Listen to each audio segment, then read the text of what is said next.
الرحمن الرحیم الحمد للہ الذی لا یحصی نعماہ العادون ولا یؤدی حقہ المجتہدون الذی لیس لصفته حد محدود ولا نعت موجود ولا اجل ممدود فطر الخلائق بقدرته ونشر الریاح برحمته الصلاة والسلام علی المہیمن علی رسله والخاتم لأوصیائه والشافع الیہ والمکین لدیہ والمطاع فی ملکوتہ الأحمد من الأوصاف الأب القاسم محمد صلوات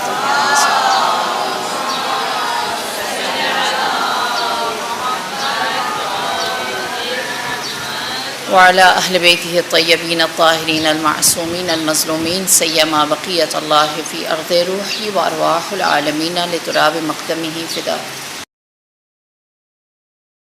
على في القرآن المجيد والفرقان الحميد وهو قوله الحق بسم الله الرحمن الرحيم من عمل صالحا من ذكر أو أنثى فهو مؤمن فلنحيينه حياة طيبة ولنجزينهم أجرهم كانوا يعملون صلوات اللهم صل على محمد وعلى محمد عجل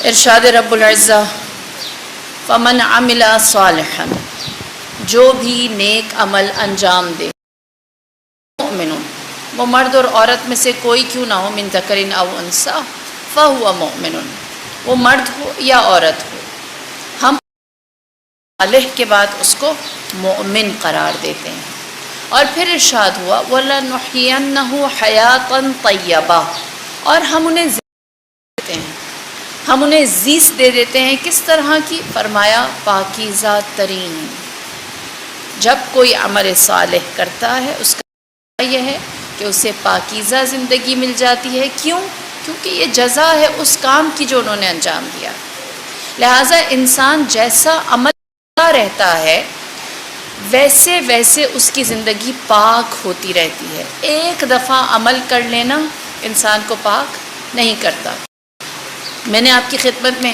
کل عرض کی کہ دنیا طلبی ایسی صفت ہے جو کبھی انسان سے اس کی پاکیزہ زندگی کو چھین لیتی ہے چاہے وہ انسان کتنی ہی نیکیوں کے اندر کیوں نہ رہ رہا ہو کتنی ہی بلیسنگز کے اندر کیوں نہ رہ رہا ہو پھر بھی اسے درکار ہے کہ وہ ہمیشہ ہر وقت اپنے آپ کو ایسے شکنجوں سے یا ایسے بہکاووں سے روکتا رہے میرے مولا کی بہت پیاری حدیث ہے آپ فرماتے ہیں امام محمد باقر علیہ الصلاۃ والسلام اللہم صلی علی محمد وآل محمد وعجل فرجهم اجمعین آپ شیطان تمہارے خلاف جہد مسلسل میں ہے وہ مسلسل کوشش کر رہا ہے کہ تمہیں بہکا دے البتہ تم نے بھی ہمیشہ اپنی اس سعی کو جاری رکھنا ہے اس وقت تک جب تک اپنی آنکھوں سے شیطان کو مرا ہوا نہ دیکھ لو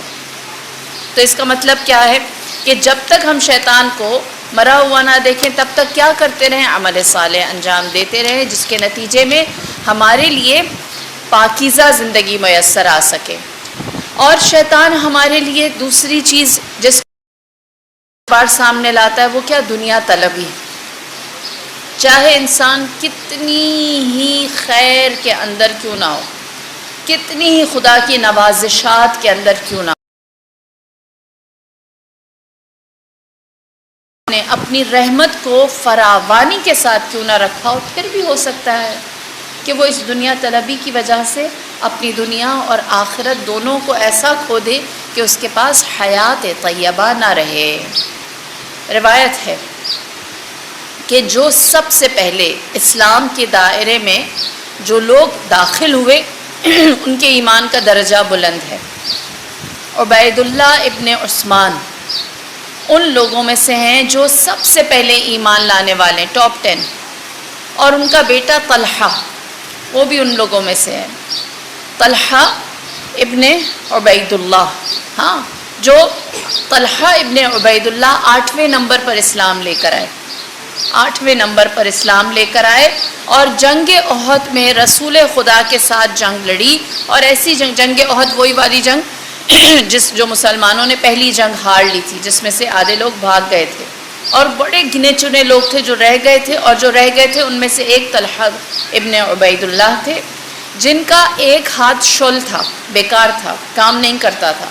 تو جب حملات کی کثرت ہوئی، کفار نے دیکھا مسلمانوں کا لشکر بپھر گیا، تھوڑے سے رہ گئے ہیں، زوردار حملہ رسول خدا پر کیا، تو طلحہ ابن عبید اللہ نے اپنا وہ ہاتھ جو شل تھا، بیکار تھا، کام نہیں کرتا تھا، اس کو رسول کے لیے ڈھال بنایا کہ یہ ویسے ہی بیکار ہے تو رسول کی جان بچ جائے، بے شک میرا یہ ہاتھ چلا جائے۔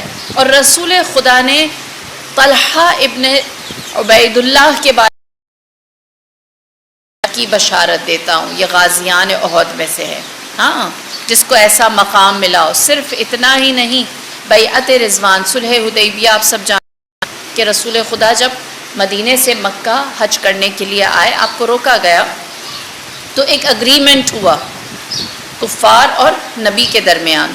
میں ویسے بائی دا وے ایک بات کرتی چلوں کہ کیا ہم اس صلح حدیبیہ سے یہ سمجھ لیں کہ رسول خدا نے کیونکہ ان سے صلح کر لی تو اس کا مطلب یہ ہے کہ اب جو کفار جو بھی مدینے میں کر رہے ہیں وہ ٹھیک ہے؟ کیا اس کا مطلب یہ لیا جا سکتا ہے کہ مدینے والوں نے ایک طرح سے جو مشرکین اور کفار مکے میں رہ رہے ہیں، رسول خدا نے ان کو گرین سگنل دے دیا؟ یا ایک اگریمنٹ تھا، ایک قرارداد تھی، ایک کانٹریکٹ تھا، اس لیے کیا گیا کہ تاکہ اپوزٹ لوگوں کو کیسے چلنا ہے، ہاں۔ اسی لیے ہم کہتے ہیں کہ اگر کوئی صلح امام حسن کو یہ کہے کہ امام حسن نے معاویہ کو گرین سگنل دے دیا، اس کا مطلب یہ ہوا کہ رسول خدا نے صلح حدیبیہ کر کے کفار کو بھی گرین سگنل دے دی۔ جیسے وہ صلح حدیبیہ تھی کہ دو مختلف لوگ ساتھ کیسے چلے، اسی طرح صلح امام حسن۔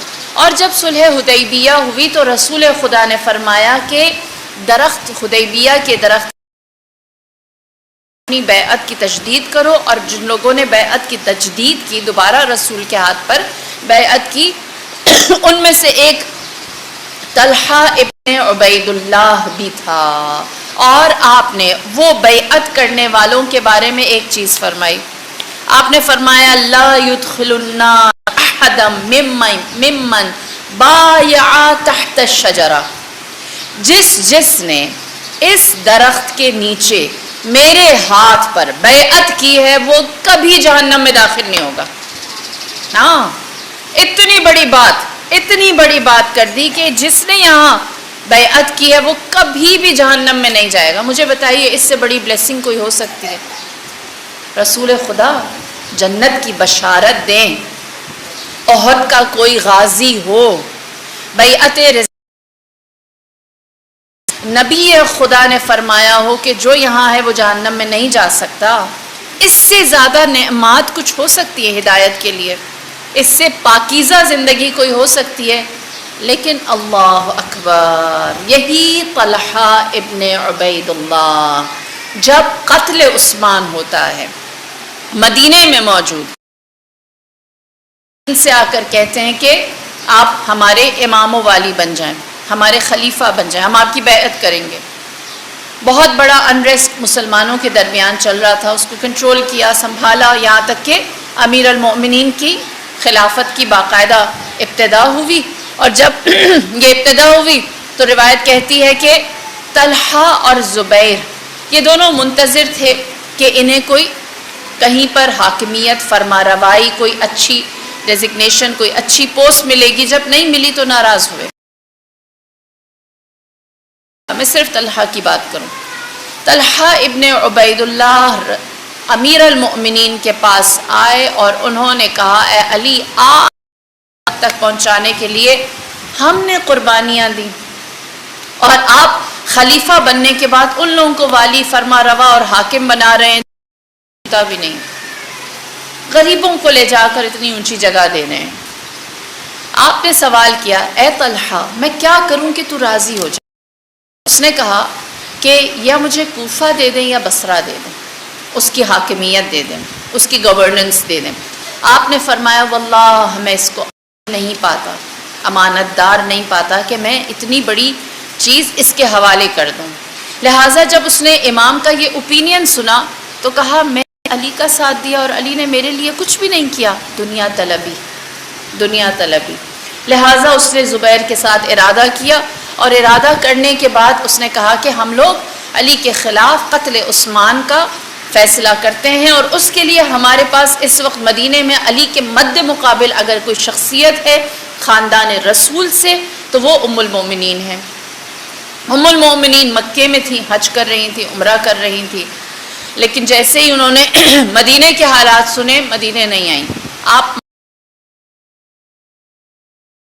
لہٰذا طلحہ نے کہا کہ ہم مکے کو چھوڑ کے بصرہ جاتے ہیں اور وہاں ام المومنین سے ملاقات کرتے ہیں اور کہتے ہیں کہ ہمیں تو کوئی فائدہ نہیں ہوا علی کے خلافت پر آنے سے، ہمیں کیا فائدہ، ہم وہی عوام رہے، ہمیں کچھ حاصل نہیں ہوا.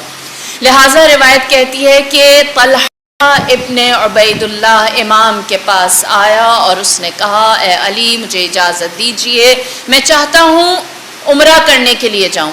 آپ نے فرمایا واقعتاً تیرا ارادہ عمرے کا ہے؟ اس نے کہا ایسا ہی. آپ نے فرمایا ہرگز نہیں، میں جانتا ہوں تمہاری منزل مکہ نہیں ہے، تم مکہ نہیں جانا چاہتے. اس نے کہا نہیں مولا ایسا ہی ہے. آپ نے فرمایا اگر ایسا ہے تو میرے ہاتھ پر دوبارہ بیعت کرو اور مجھے وعدہ دو کہ تم میری بیعت نہیں توڑو گے. طلحہ ابن عبید اللہ نے، زبیر نے امام کے ہاتھ پر دوبارہ بیعت کی، تجدید کی، اور پھر اس کے بعد انہوں نے اپنا سفر کیا، اور تاریخ گواہ ہے وہ مکہ نہیں گئے، گئے عمرہ نہیں کیا. ام المؤمنین کے ساتھ یہ پورا منصوبہ بنایا کہ کیا کیا جائے. اور اس کے بعد سب جانتے ہیں جنگ جمل ہوئی. جنگ جمل میں طلحہ پہنچے، آپ کے ساتھ زبیر تھے. زبیر آل رسول کے محبوں میں سے رہے تھے، اور ایسے محبوں میں سے رہے تھے کہ جنہوں نے جناب کی تھی، سوچیں جس میں خاصان تھے. اور زبیر جب اس جنگ کی پہلی صف میں، جنگ جمل کی پہلی صف میں آ کر کھڑے ہوئے تو امیر المؤمنین نے حیرت سے زبیر سے کہا زبیر تم بھی میرے خلاف تلوار اٹھاؤ گے؟ اور آپ نے یاد دلایا، آپ نے فرمایا اے زبیر کیا تمہیں یاد ہے رسول خدا نے تمہیں اس دن کے بارے میں پہلے تھا اور کہا تھا کہ سَتُحَارِبُهُ وَأَنْتَ ظَالِمٌ، تم علی کے خلاف جنگ کرو گے در حالی کہ تم ظالم ہوگے. اس نے کہا مجھے یاد ہے، مجھے اچھی طرح یاد ہے، رسول خدا نے مجھے ہوشیار کیا تھا. لہٰذا زبیر نے تلوار نیام میں ڈالی اور چلا گیا، میدان چھوڑ دیا. اب جنگ جمل کی لیڈ میں کون رہا؟ ام المومنین، خود طلحہ، زبیر چلے گئے، اور تیسرے نمبر پر جو لیڈ تھی وہ مروان ابن حکم کی تھی. آپ کو تھوڑا وقت ملے نا تو مروان ابن حکم کے بارے میں ضرور. مروان ابن حکم کی اگر میں تھوڑی سی ڈیفینیشن کرنا چاہوں تو وہ کم از کم یہ ہے کہ اس میں کوئی اختلاف نہیں، شیعہ اور سنی، دیوبندی، بریلوی. مروان ابن حکم صحابی رسول نہیں تھے. کون تھے؟ رسول خدا نے فرمایا تھا اس کو مکے میں آنے کی اجازت نہیں ہے. اس حد تک رسول خدا اس سے بیزار تھے. تصور کریں علی کے مقابلے میں جو لشکر آیا ہے اس کی لیڈ میں مروان ابن حکم کھڑا ہے، کس کے ساتھ؟ ام المومنین کے ساتھ. یہ جنگ جمل ہے. مروان ابن حکم نے سوچا کہ اس جنگ کا نتیجہ کیا ہے.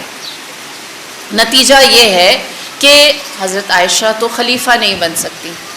زبیر المؤمنین نے یاد دلایا، وہ چلے گئے. ہاں، اور جب زبیر چلے گئے تو اس کے بعد کون رہ گیا اس جنگ میں باقی؟ ایک طلحہ اور ایک مروان ابن حکم لیڈ. مروان ابن باقی نہ رہے. اگر طلحہ بھی باقی نہ رہے تو اس کا مطلب ہے کہ یہاں کون بچ جائے گا؟ ایک خود مروان ابن حکم. سمجھ آ رہی ہے میری بات؟ اتنی حیرانگی سے کیوں دیکھ رہے ہیں پھر؟ ہاں، لہٰذا مروان ابن حکم نے سوچا کہ میں اکیلا ون اینڈ اونلی باقی بچ سکتا ہوں جنگ جمل کے اس لشکر میں سے. اور پھر اس کے بعد سوچئے خدا نے طلحۃ الخیر کہا، جنت کی بشارت دی. جب جنگ جمل کا آغاز ہوا مروان ابن حکم نے سب سے پہلا تیر طلحہ کے اوپر آن کے ہاتھوں طلحہ اس دنیا سے چلے گئے۔ دنیا طلبی، جس نے 8ویں نمبر پر اسلام قبول کیا تھا وہ کہاں آ کر ترین زندگی جو اللہ نے اس کے لیے میسر رکھی تھی کتنی فراوانی کے ساتھ۔ سوچئے طلحہ نے پہلی جنگ جو کی وہ جنگ احد، وہاں کا غازی، اور دوسری جنگ جو کی وہ جنگ جمل۔ تصور کیجئے کہ کہاں سے شروع ہوا اور انسان اتنی نعمتیں اور بشارتیں اپنے عمل سے کیسے کر دیتا ہے، کیسے اسے تباہ و برباد کر دیتا ہے، جس کی بہترین مثال یہ لوگ ہیں۔ اللہ اکبر۔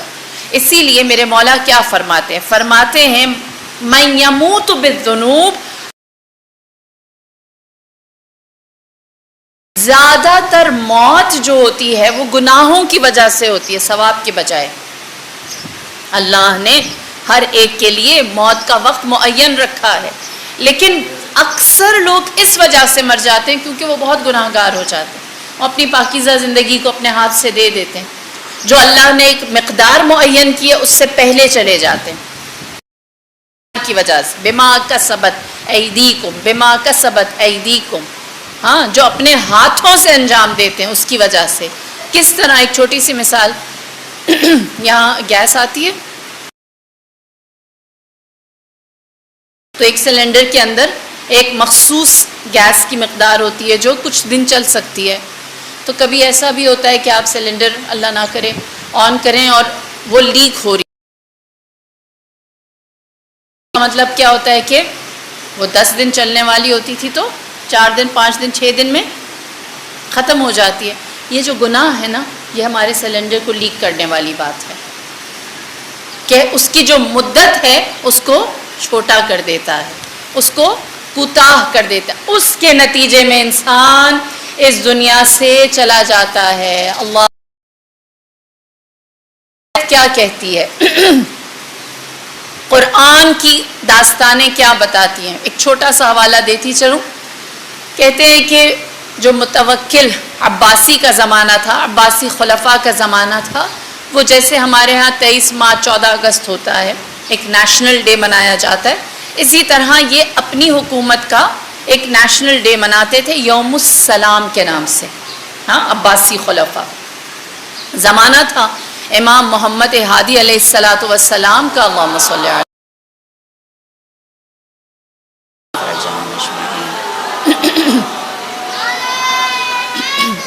یا علی یا علی اللہم صلی علی محمد۔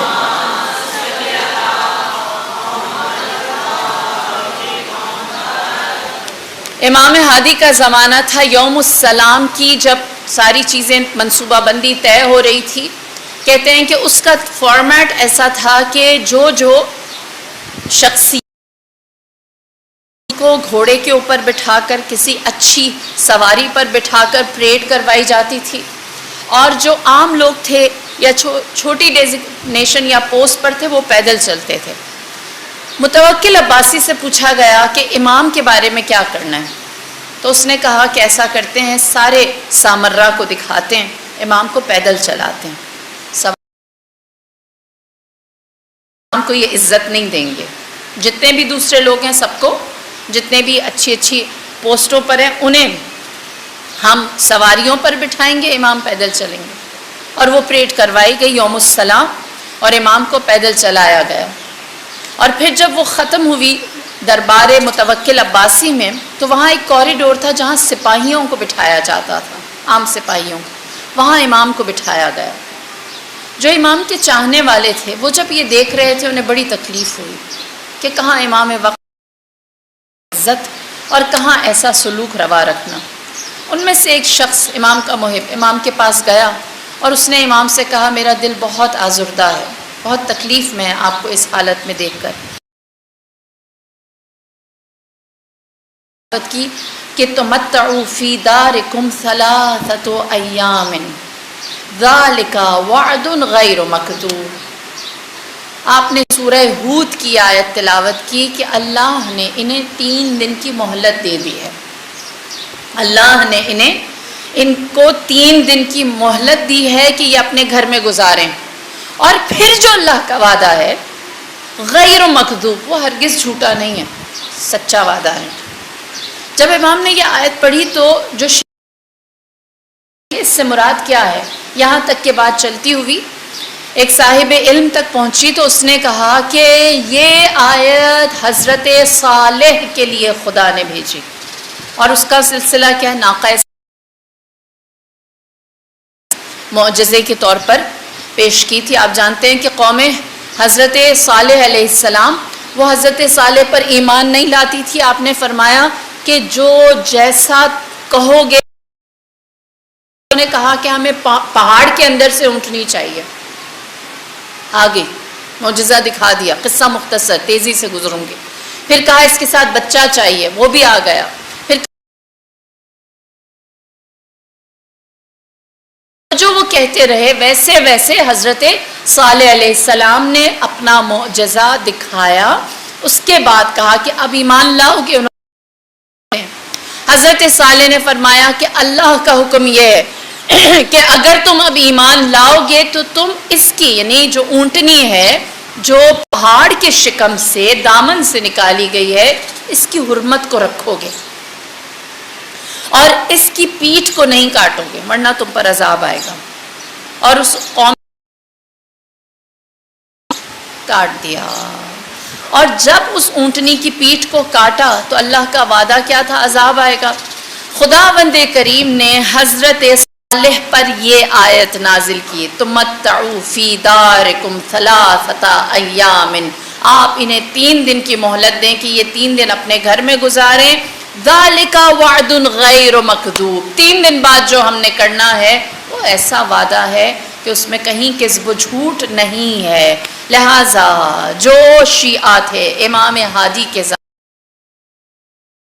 انہوں نے کہا امام نے یہ ہمیں خبر دی ہے کہ متوکل بس 3 دن زندہ ہے، سوائے اس کے کہ وہ توبہ کرے، اور 3 دن کے بعد خدا اس پر اپنا عذاب نازل کرے گا، وہ انہی کا اپنا ہوگا۔ اور پھر کیا ہوا، روایت کہتی ہے کہ جتنے بھی امام کے ماننے والے چاہنے والے تھے سب نے کہا اگر ایسا ہے امام نے ہمیں یہ دیا ہے تو اس قوم کے ساتھ یا اس حکومت کے ساتھ، متوکل کے ساتھ ہمارے جتنے معاملات ہیں انہیں ہم فوری طور پر لپیٹ لیں، اور جو ہماری لین دین ہے اسے ہم ختم کر دیں، ورنہ کچھ نہیں ملے گا۔ اور بہت سارے لوگوں نے اپنے معاملات کیے بھی۔ اور پھر کیا ہوا، 3 دن کے بعد متوکل عباسی کو اس کے اپنے بیٹے منتصر نے مار ڈالا، قتل کیا۔ لوگ اجر سے زندہ نہیں رہتے، گناہ سے مر جاتے ہیں۔ اللہ نے ان کے لیے زندگی بہتر رکھی ہوتی ہے، لیکن شعائر الہی کے ساتھ کرتے ہیں اس کے نتیجے میں ان کی زندگی کو کچھ حاصل نہیں ہوتا۔ اللہ اکبر۔ لہٰذا اسی لیے مولا نے فرمایا تمہارا عمل ہے زندگی کے اوپر اثر رکھتا ہے، اور اگر تمہارا عمل صالح ہو فَنُحْيِيَنَّهُ حَيَاةً طَيِّبَةً، ہم تمہیں پاکیزہ زندگی دیں گے۔ یہ ایام جو میں اور آپ کو یہ حیات طیبہ کے پیچھے دوڑنے کے دن ہیں۔ پروردگار عالم نے اس دن کو زینت دی ہے کہ عالی امیر المؤمنین علیہ السلام سے، اللہم صلی علی محمد و آل محمد وعجل فرجهم اجمعین۔ کتنی بڑی بات ہے ہمارے لیے، جہاں خدا ہوشیار کر رہا ہے کہ طلحہ ابن عبید اللہ نہ بننا، جہاں اللہ ہمیں ہوشیار کر رہا ہے متوکل عباسی نہ بننا، وہاں خداوند کریم ہمارے لیے دروازہ کھول رہا ہے مغفرت کا، برکت کا، اپنی عطا کا، اپنی بخشش ہو رہا ہے۔ کس خوبصورت عنوان کے ساتھ، حب علی ابن ابی طالب، حب علی ابن ابی طالب۔ یہ کتنا بڑا سہارا ہے، یہ کتنی بڑی عطا ہے، اور اللہ نے اس ہستی اور اس ذات کو کیسا بنایا ہے۔ اللہ اکبر۔ آج کی رات جب میں اور آپ بیٹھیں گے تو ہم جانتے ہیں کہ یہ علی ابن ابی طالب کی آخری چند راتوں میں سے، ہم محبت کے مارے ضرور ہیں، لیکن ہم اس حیات طیبہ کی قیادت کے اندر جو اللہ نے اپنی جلالت اور اپنی عظمت سورج سے زیادہ روشن ہدایت ان کے اندر رکھی ہے، اس کے بھی دل دادا ہو جائیں تو مزہ ہے نا، تو لطف ہے نا۔ روایت کیا انت یا علی بمنزلۃ الکعبہ، ہاں اے علی آپ کعبے کی صورت ہیں، التی نصبها علما، جس کو اللہ نے علم، ہمارا جسے ہم علم کہتے ہیں، ہاں جس کو اللہ نے اپنے علم کے طور پر مخصوص کر رکھا ہے، مقرر کر رکھا ہے۔ علم سے مراد کیا ہوتا ہے؟ نشانی نا، جو ہم علم عین سے لکھتے ہیں، علم حضرت عباس جب علمدار لکھتے ہیں تو عین سے لکھتے ہیں نا، کہ وہ کون ہے؟ نشانی اٹھانے والے۔ التی نصبها علما، اے علی آپ وہ ہیں کہ جسے اللہ نے اپنی نشانی بنا کر بھیجا ہے۔ کیا کوئی مسلمان ایسا ہے جو کعبے کا انکار کرے؟ کیا کوئی مسلمان ایسا ہے جو اللہ کی بندگی کرنا چاہے اور کعبے سے منہ پھیر لے؟ کیا کوئی مسلمان ایسا ہے جو کہے میں ایمان تو رکھتا ہوں کعبے کو قبول نہیں کرتا؟ کیا کوئی مسلمان ایسا ہے جو کہے کہ خداوند کریم تو کعبہ ہٹا دے، اس کے سوا سب کچھ میں کر لوں گا؟ ہے جو کعبے کے سوا ہم ادا کر سکتے ہیں۔ اسی لیے رسول خدا نے فرمایا انت یا علی بمنزلۃ الکعبہ، آپ کعبے کی منزلت رکھتے ہیں۔ جو اللہ نے کعبے کو مقام دیا ہے وہ آپ کو دے رکھا ہے۔ کس طرح؟ پہلی چیز النظر الی الکعبۃ العبادہ، سب جانتے مشہور حدیث ہے۔ اور پھر اس کے بعد بہت دلچسپ بڑی پیاری حدیث ہے، روایت ہے ایک دفعہ مسجد کی جانب رخ کر کے رسول خدا اپنے حجرے میں بیٹھے تھے، اور آپ روایت کے جو جملے ہیں وہ یہ کہ بغور کچھ دیکھ رہے تھے، جیسے ایک بندہ ایک جگہ اپنی نظریں گاڑ لیتا ہے، ایسے دیکھتا رہتا ہے۔ آپ کے ساتھ ام المومنین حضرت عائشہ سوال کیا کہ یا رسول اللہ آپ اتنے غور سے کیا دیکھ رہے ہیں؟ آپ نے فرمایا النظر الی علی عبادہ، ہاں یہ جو میں اتنی توجہ کے ساتھ کسی چہرے کو دیکھ رہا ہوں، میں عبادت کر رہا ہوں، اور جس کی طرف دیکھ رہا ہوں وہ علی بن ابی طالب۔ حضرت عائشہ فرماتی ہیں کہ میں نے دیکھا وہ دیکھتے جا رہے تھے، علی کو دیکھ رہا ہوں، اس کے چہرے کی طرف نظر کرنا عبادت ہے۔ تھوڑی سی آگے کی بھی روایت ساتھ ساتھ بیان کرتی چلوں تاکہ یہ روایت مکمل ہو جائے کہ جب آپ حضرت عائشہ کہتی میں نے دیکھا اس طرح دیکھ رہے ہیں، تو میں نے کہا کہ کیا ہم بھی دیکھ سکتے ہیں؟ نامحرم ہے نا، کیا ہم بھی دیکھ سکتے ہیں؟ تو فرمایا عبادت کی نیت سے دیکھ سکتے ہو، جیسے آپ دیکھ رہے ہیں، آپ تو مسجد میں جاتے ہیں ساتھ بیٹھتے ہیں۔ تو رسول خدا نے حضرت عائشہ سے کہا کہ ذکر علی عبادہ، جو دیکھ نہیں سکتا وہ ذکر کرے، ذکر یا علی یا علی،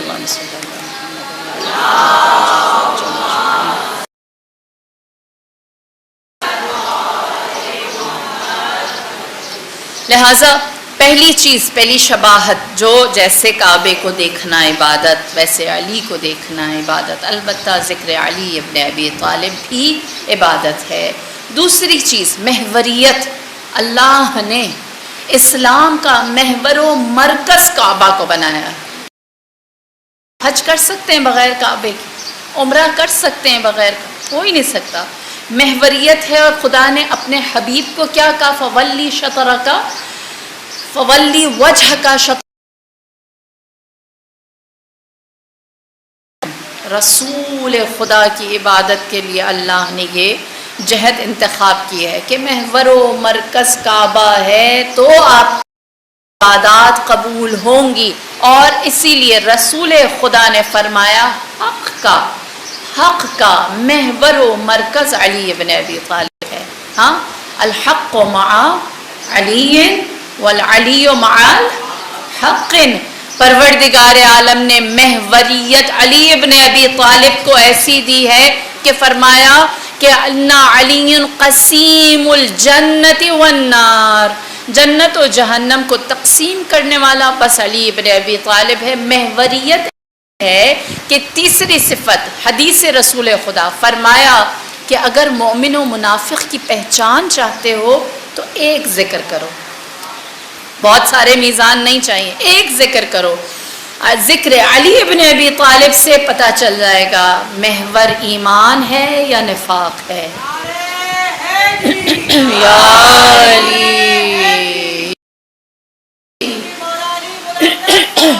اللہم صلی علی محمد وعلی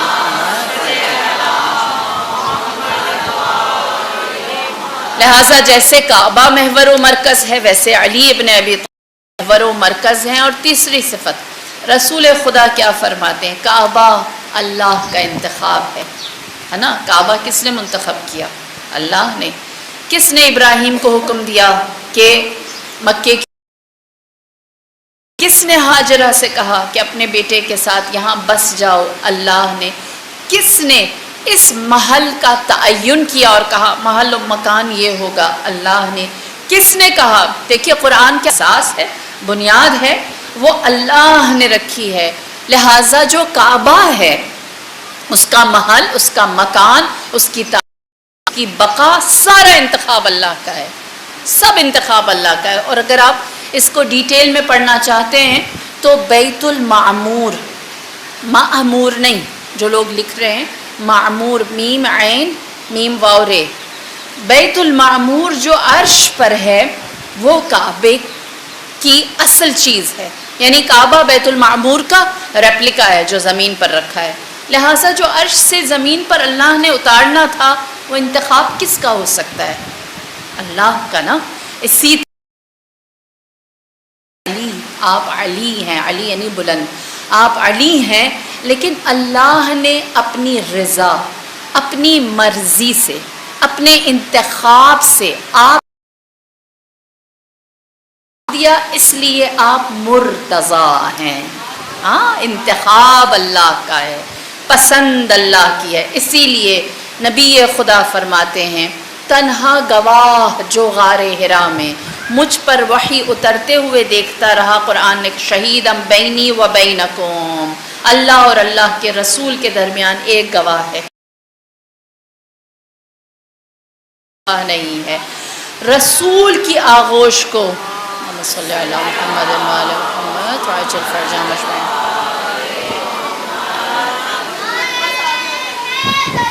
یا علی یا علی اللہم صلی علی محمد وعلی محمد وعجل فرجہم۔ لہٰذا جو انتخاب ہے وہ اللہ کا ہے۔ ہاں، اللہ نے علی ابن ابی طالب کو مرتضی، میری رضا کی نشانی بنا کر آغوش رسالت کے اندر بھیجا۔ للذی ببکۃ مبارکۃ، یہ گھر 4 کونوں کا ہے لیکن بابرکت ہے، بابرکت ہے، اس کی برکت ایسی ہے 4 کونوں والے کمرے میں نہیں ہو سکتی، ہے نا؟ کعبے میں اللہ نے کچھ فراوانی کے ساتھ نہیں رکھا، بس اپنا گھر بنا دیا، سادہ سا، مختصر سا، بہت بڑا بھی نہیں ہے، مختصر سا ہے۔ اور اللہ نے اس کو بلندی پر بھی نہیں بنایا۔ آپ کعبہ جاتے ہیں تو ابھی بھی آپ کو لگتا ہے کہ آپ نیچے کی طرف جا رہے ہیں، اللہ نے اسے ڈھلوان میں بنایا ہے۔ لہٰذا خدا نے اس کے اندر کوئی ظاہری طور پر تجملات کو یا پھر بہت بڑی نشانی نہیں، کیا وہ جہاں پر بھی ہے اس کی برکت باقی رہے گی۔ قرآن میں کہا یہ بابرکت چیز ہے، بہت زیادہ نہیں ہے، جو ہے جہاں ہے جیسے اس میں برکت ہے۔ آج تک آپ نے سنا کہیں کہ آب زمزم کم ہو رہا ہے، خانہ خدا کی طرف لوگوں کی توجہ گھٹ رہی ہے؟ ابرہہ آیا، کوشش کی کہ وہ اس خانہ خدا کے اوپر اپنا قبضہ کر سکے، نہیں کر سکا۔ ہاں، اللہ نے اس کی برکت کو فراوانی کے ساتھ رکھا ہے۔ کیا ہے؟ ایک گھر ہے، ایک کمرہ، لیکن اس ایک کمرے کے اندر اللہ نے برکت کو رکھا ہے۔ فرماتے ہیں میرے نبی اے علی، اللہ نے آپ سے بھی ایک ضربت لی، ایک ضربت لی جو آپ نے سے زیادہ بھاری ہے، ثقلین سے زیادہ بھاری ہے، ایک ضربت تھی اس ایک ضربت کے اندر اللہ نے کیا، ویسے ہی سوچیں تو کتنے لوگ تھے جنہوں نے جہاد کیا. ابھی میں نے طلحہ الخیر کی بات کی، طلحہ ابن عبید اللہ کی، جس نے بہترین جہاد کیا، تاریخ اسلام گواہ ہے. تو بہت سے لوگ ہیں جنہوں نے ضربت چلائی، لیکن ضربت علی ابن ابی طالب جب چلتی ہے تو اس کے اندر خدا خیر و برکت کو ڈال دیتا ہے. خیر و برکت کو کس طرح ڈالتا ہے؟ سبحان اللہ. دیکھیے تھوڑی سی اگر ہم لوگ آج کل قرآن آپ لوگ انشاءاللہ کہ پڑھ رہے ہوں گے، ذرا حواشے پڑھتے رہیں تو آپ کو اللہ نے کتنے مقامات پر خیبر و خندق کے علاوہ ضربت علی ابن ابی طالب، ذات علی ابن ابی طالب کی برکات کو بیان کیا ہے. جنگ حنین ہے، مسلمانوں کا لشکر 12,000 کا ہے، مشرکوں کا لشکر 4,000 کا ہے، اور مشرک لشکر اسلام کے اوپر کرتے ہیں کہ 12,000 لوگوں میں سے صرف 9 لوگ رسول کے پاس بچ جاتے ہیں. کتنے لوگ؟ 10 سے بھی کم.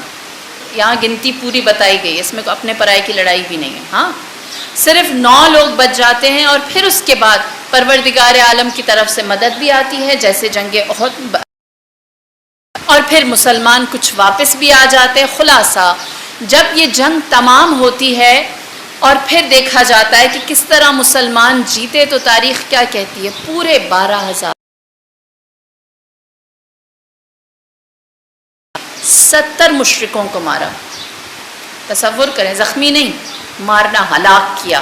اور تنہا علی ابن ابی طالب نے 100 سے زیادہ کو مارا. اللہم صلی یا علی یا علی صلی اللہ محمد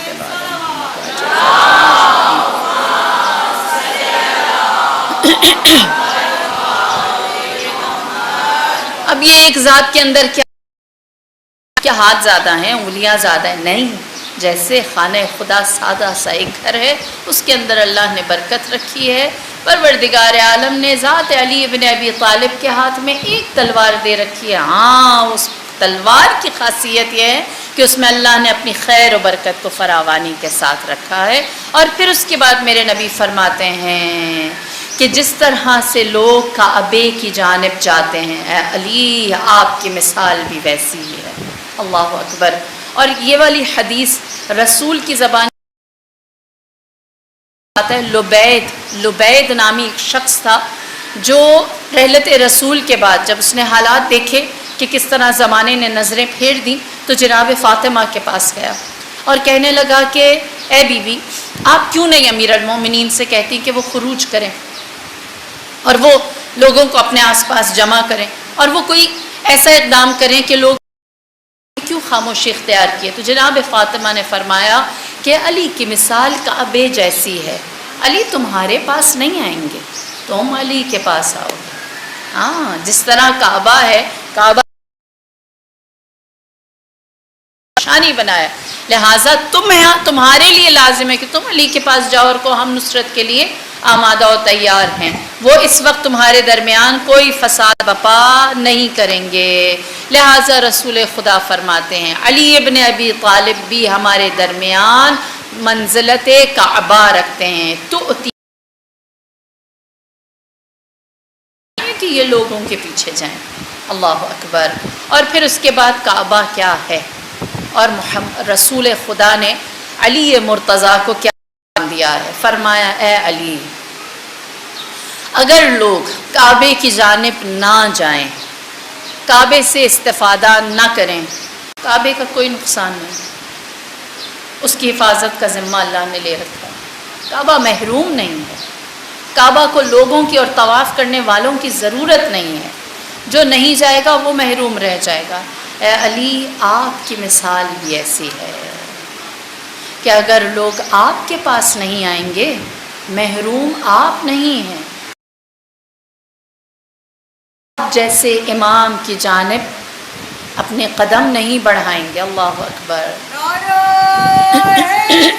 یا علی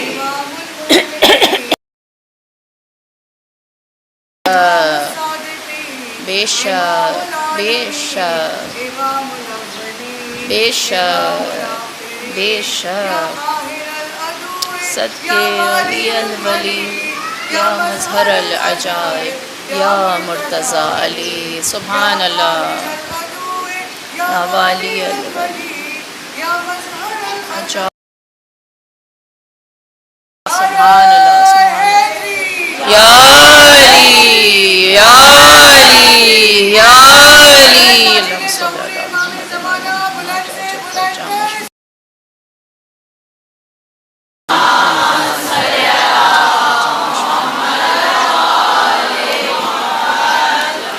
اب جب ہم یہ کہہ رہے ہیں نا کہ لوگ جو مولا کی جانب نہیں آ رہے وہ محروم ہیں، مولا محروم نہیں ہے، امام محروم نہیں ہے، اس کا مطلب کیا ہے کہ یہاں یہ سمجھنا ضروری ہے کہ خلیفۃ المسلمین میں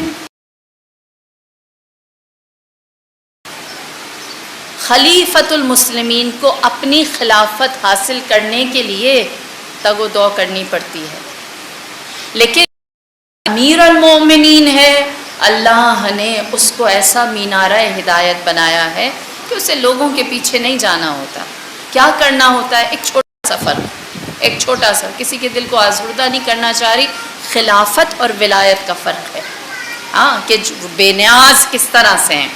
آپ سب جانتے ہیں رسول خدا کے بعد جو فرق آیا وہ خلافت اور ولایت کا تھا۔ خلافت ملی روم کے لوگ جو پہلے ہی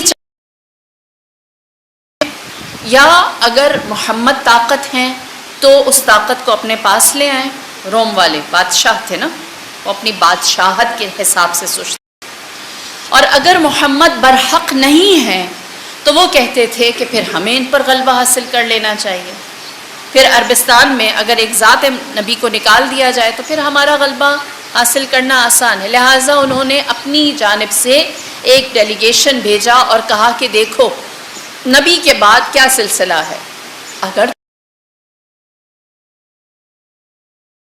تو پھر جس طرح ہم نے رسول کو مانا ویسے ہی نہیں مانیں گے، اور اگر نہیں ہے تو ہم لشکر کشی کریں گے۔ یہ بات سمجھنی ضروری ہے نا کہ وہ کس ارادے سے آتے تھے، صرف سوال جواب کرنے نہیں آتے تھے، وہ آتے تھے ریکی کرنے کے لیے۔ لہٰذا کہتے ہیں کہ ایک وفد آیا اور انہوں نے بات ان کا نمائندہ کون ہے، بتایا گیا خلیفہ، ہاں ولی نہیں، وصی نہیں، خلیفہ۔ جب خلیفہ کے پاس آئے کہا ہم میں اور آپ میں کیا فرق ہے؟ جاسلیق نے، جیسے ہمارے یہاں مجتہد ہوتے ہیں، آیت اللہ ہوتے ہیں، تو روم کے آیت اللہ نے اپنے آپ کو سمجھانے کے لیے پوچھا خلیفۃ المسلمین سے کہ آپ بتائیے کہ ہم میں اور آپ میں کیا فرق ہے؟ کہا ہم مسلمان ہیں، تم کافر ہو۔ کہا اس سے فائدہ کیا ہوگا؟ ہم جنت میں جائیں گے، تم جہنم میں جاؤ گے۔ تو اس نے سوال کیا کہ آپ کو یقین ہے آپ جنت میں جائیں گے؟ تھوڑا تأمل کے بعد کہا نہیں۔ کہا آپ کو یقین نہیں ہے آپ جنت میں جائیں گے؟ کہا نہیں، میں گناہ گار اللہ کا بندہ ہوں، اللہ ہم سے حساب کتاب کرے گا اور اس کے بعد فیصلہ ہوگا۔ بات تو صحیح ہے نا، جو گناہ کرتا ہے درمیان مشکوک ہی۔ آپ کو یقین ہے آپ جنت میں؟ آپ لوگوں سے پوچھ رہی ہوں، آپ لوگوں کو یقین ہے آپ جنت میں جائیں گی؟ نہیں نا، ہم ایسے ہی ہوتے ہیں نا جو غیر معصوم ہیں، ہمیں کیا پتہ، ہم تو گناہ گار ہیں۔ لہٰذا خلیفہ نے بھی یہی کہا نہیں معلوم، یقین نہیں ہے۔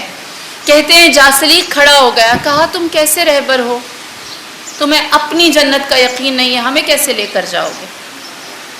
جب تم خود یقینی طور پر اس راستے پر نہیں ہو تو ہماری ضمانت تمہارے پاس کیسے؟ جیسے ہی کھڑا ہو کر جانے لگا، روایت ہے فارسی موجود تھے، مولا کے پاس گئے، کہا روم والے آئے ہیں اور اسلام کے ساتھ یہ ہو رہا ہے، آپ تشریف لائیے۔ خلیفۃ المسلمین میں اور ولی میں فرق، کیوں ولی خدا بے لائے؟ اور آپ نے فرمایا مجھ سے سوال کرو۔ اس نے سوال کیا مجھ میں اور آپ میں کیا فرق ہے؟ آپ نے فرمایا ایمان و کفر کا۔ کہا ایمان کا فائدہ کیا ہے؟ آپ نے فرمایا کہ ایمان کا فائدہ یہ ہے کہ انسان سے آخرت کی سرفرازی ملتی ہے۔ کہا آخرت کی سرفرازی، کامیابی کس طرح سے ملتی ہے؟ فرمایا جنت سے۔ کہا تو کیا آپ جنت میں جائیں گے؟ امیر المؤمنین نے بھی تأمل کیا، آپ بھی ایسا نہیں کہ میں جنت میں جاؤں گا، جو مجھ پر ایمان نہیں رکھتا وہ بھی جنت میں نہیں جا سکے گا. جنت میں داخل ہونے کے لیے مجھ وسیع عالمین پر ایمان رکھنا واجب ہے. جو مجھ پر یا علی یا علی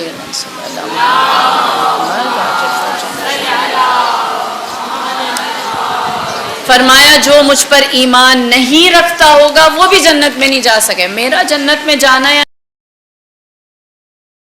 معصوم ہے نا, ولی خدا ہے, یہ سوچنا ہی غلط ہے کہ یہ جنت میں جائیں گے یا نہیں. غیر معصوم نہیں ہے. یہ شک میرا اور آپ کا صحیح ہے. ہم سوچتے ہیں اس طرح سے خلیفۃ المسلمین کی طرح. امیر المؤمنین کیا فرماتے ہیں؟ میرا ایمان, مجھ پر ایمان ہوگا تو مسلمان جنت میں جائے گا. اس لیے نبی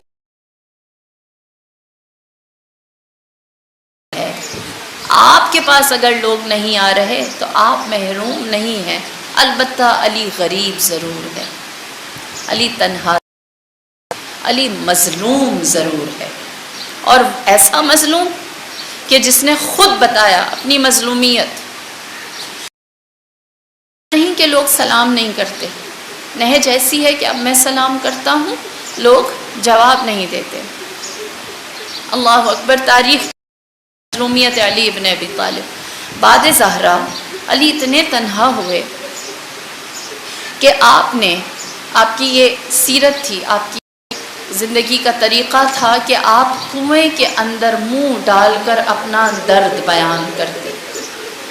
اس حد تک بے یار و مددگار ہوئے, اس حد تک بے یار و مددگار ہوئے کہ آپ کبھی صحرا میں چلے جاتے اور صحرا میں آواز لگاتے. جناب کمیل ابن زیاد خضعی بیان کرتے ہیں, آپ فرماتے کہ اس روئے عرض پر وہ 2 کان بھی باقی نہیں رہے جہاں جا کر میں اپنا درد بیان کر سکوں. کوئی ایسا ہمدرد و ہم نوا نہ رہا. اللہ اکبر. ایسے تنہا علی نے اپنی تنہائی کو دور کیسے کیا؟ کوفے کے یتیموں کو, کوفے کے بے نواؤں کو اپنی شفقت اور محبت کے ساتھ علی نے اپنی تنہائی کو دور کیا.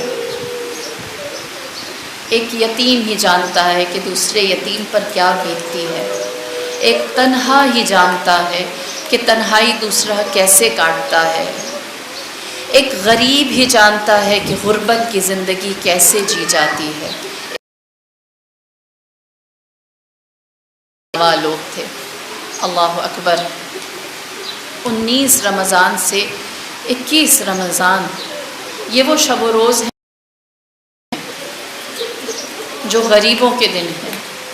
میری جان قربان جناب ام کلثوم پر روایت کہتی ہے اور اس نے امیر کائنات کے فرق شگافتہ کا معائنہ کیا تو جناب کلثوم ساری رکاوٹیں گزار کر اس طبیب آئیں اور آپ نے سوال کیا ہے, طبیب مجھے بتا کیا میرے بابا کی حالت اور آپ کا مرض, آپ کا زخم مندمل ہو جائے گا, شفا ملے گی؟ تو روایت کہتی ہے اس طبیب نے سر جھکایا اور زار و قطار رو کر کہنے لگا مجھے اس زخم کے اندر زندگی کے آثار بڑا گہرا ہے, زہر کا اثر سرایت کر چکا ہے. جناب ام کلثوم نے تڑپ کر کہا مجھے بتا میں ایسی کیا غذا اپنے بابا کو دوں کہ انہیں شفا ہو جائے؟ طبیب نے کہا دودھ پلائیے جتنا پلا سکتے ہیں, شاید زہر کا اثر ختم ہو جائے. روایت کہتی ہے جیسے ہی یہ بات جناب ام کلثوم تک پہنچی آپ نے دودھ کا اہتمام کرنا شروع کیا. نہ جانے کیسے یہ بات خانہ علی سے باہر گئی. کچھ ہی دیر میں دروازے پر دستک ہوئی. امام حسن مجتبیٰ دروازے پر تشریف لے کر گئے. آپ نے کیا دیکھا؟ کوفے کے یتیم ہیں جو اپنے ہاتھ میں کوزے لیے کھڑے ہیں جس میں دودھ ڈالا ہوا ہے اور وہ امام حسن مجتبیٰ کو وہ دودھ پیش کرتے ہیں. مولا فرماتے ہیں بچوں یہ دودھ کس لیے لائے؟ کہنے لگے ہم نے سنا ہے ہمارے بابا علی کے لیے دودھ مفید ہے, آج ہم اپنے حصے کا دودھ نہیں پئیں گے, ہمارے بابا علی کو یہ دودھ پلا دیا جائے. اللہ اکبر, اللہ اکبر. ایسا ہے علی, ایسا ہے علی. محروم جانتے ہیں کہ کتنا مظلوم ہے میرا آقا و مولا. اللہ اکبر. امیر کائنات کو جب دودھ پیش کیا گیا، روایت کہتی ہے آپ نے فرمایا یہ دودھ میرے قاتل کو پلا دیا جائے، میں اس دودھ سے خود کو سیراب نہیں کرنا چاہتا. روایت کہتی ہے آپ نے اپنے طبیب کو مخاطب کیا اور ایک مرثیہ پڑھا. اللہ اکبر. غم علی ابن ابی طالب کیا ہے مولا کے زبانی سنیے. روایت کہتی ہے طبیب آپ کے سر پر تھا اور ساتھ ساتھ آپ کے زخم کو لپیٹ رہا تھا. آپ نے ایک شعر کہا جس کا مفہوم یہ ہے، اے طبیب میرے زخم کو اس طرح سے مرہم رکھ، میرے زخم پر اس طرح سے مرہم رکھ، اس طرح سے اس کے اوپر پٹی کر دے کہ میرا زخم ہر طرف سے چھپ جائے، نظر نہ آئے. اللہ اکبر. پھر اس کے بعد فرماتے ہیں ملاقات کے لیے جا رہا ہوں، اے طبیب میں زہرا سے ملاقات کے لیے جا رہا ہوں، حیا کرتا ہوں اس کو اپنا فرق شگافتہ دکھاؤں، حیا کرتا ہوں جس نے اپنا درد پہلو مجھ سے چھپائے رکھا، جس نے اپنا درد پہلو مجھ سے چھپائے رکھا، میں اسے اپنا فرق شگافتہ دکھاتے ہوئے حیا کرتا ہوں. اللہ اللہ. آزادارو یاد رکھو علی زخمی ہے، عادت پر ہے، لیکن مصیبت زہرا کی یاد کر رہے ہیں، زخم زہرا کی یاد کر رہے ہیں. تصور کیجئے مصیبت زہرا کا گہرا تھا. یہی وجہ ہے جیسی وصیت فاطمہ الزہرا نے کی، کم و بیش ویسی ہی وصیت علی ابن ابی طالب. فرمایا اے میرے لال حسن مجھے رات کی تاریکی میں دفنانا، مسلمانوں کو میرے جنازے پر آنے نہ دے، میرا نشان اے حسن، میرا نشان قبر مٹا دینا. سنو آزادارو، علی جیسے فاتح، علی جیسے امام نے وصیت کی میرا نشان قبر مٹا دینا. امام حسن نے وصیت پوری کی، چھٹے امام کی امامت تک، زمانہ امام جعفر صادق تک نشان قبر علی کہاں ہے کوئی نہیں جانتا تھا. علی کی قبر کہاں ہے کوئی نہیں جانتا. جو ہاشمی تھے، سید تھے، اولاد علی تھی، وہ قبر علی ابن ابی طالب کی زیارت کیا کرتی تھی. چھٹے امام کے زمانے میں قبر علی ابن ابی طالب کا علم ہوا. 6 اماموں تک علی غریب رہا ہے. علی کی قبر پر کوئی مجاور نہیں تھا. میں آج شب 21 رمضان مولا کے سامنے اپنے ہاتھوں کو جوڑ کر کہوں گی، اے بستر شہادت پر زہرا کے زخم کو یاد کرنے والے آپ کی قبر کی بے نامی کو یاد کرتے ہیں. 6 اماموں تک آپ کی قبر بے نام و نشان رہی. ہائے زہرا، ہائے بے مجاور قبر زہرا، ہائے قبر زہرا، آج بھی کوئی نشان چاہنے والوں کے درمیان نہیں. جو منتظر ہے مسجد کے، جو منتظر ہے امام زمانہ کے ظہور کے، اے فرق شگافتہ علی 12ویں حجت کو ظاہر کیجئے. عزادارو آج جب شب قدر اعمال کے لیے بیٹھنا، اللہ سے مانگنا، سب کچھ مانگنا، لیکن نہ بھولنا قبر زہرا ویران ہے، علی کے سینے میں درد زہرا ہے. نہ بھولنا 12ویں حجت آئی تو قبر زہرا ہمارے سامنے آیا ہوگی، قبر زہرا ہمارے سامنے آیا ہوگی. ظہور امام زمانہ کے لیے شب قدر میں ضرور ہر مومن و ہر عزادار دعا کرے. الا لعنت اللہ علی القوم الظالمین.